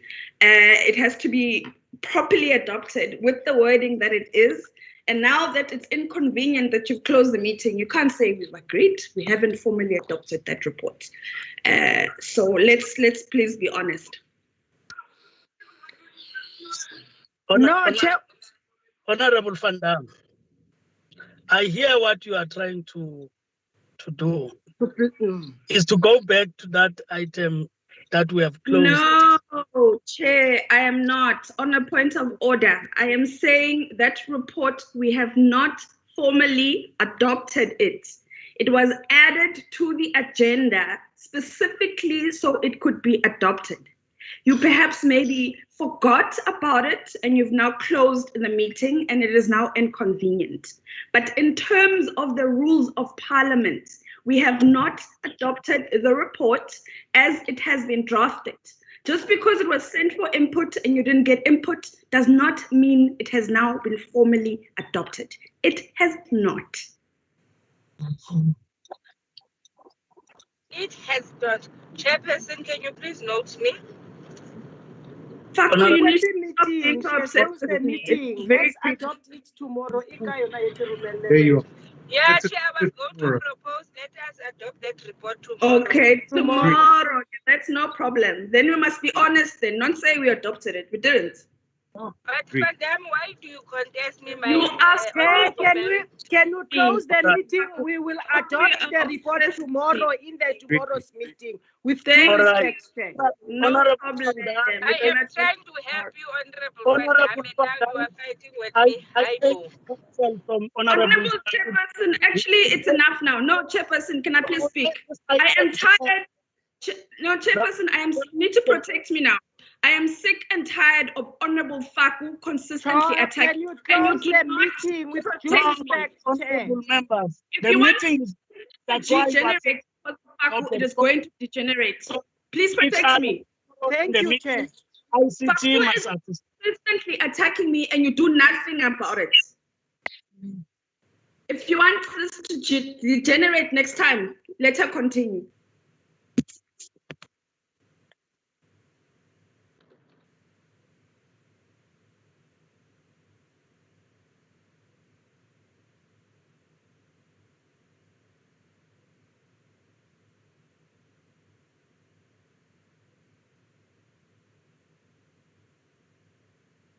I'm still here. Good night, colleagues. Keep warm, keep safe, take care of yourselves. Good night, Honourable Mackenzie. God bless you all. Look after yourselves. Good night, Honourable Mackenzie. Good night, DM. It's just you and I. Look after yourself. Take care of yourself, please. It's very real this time. Sure. Nice to see you all.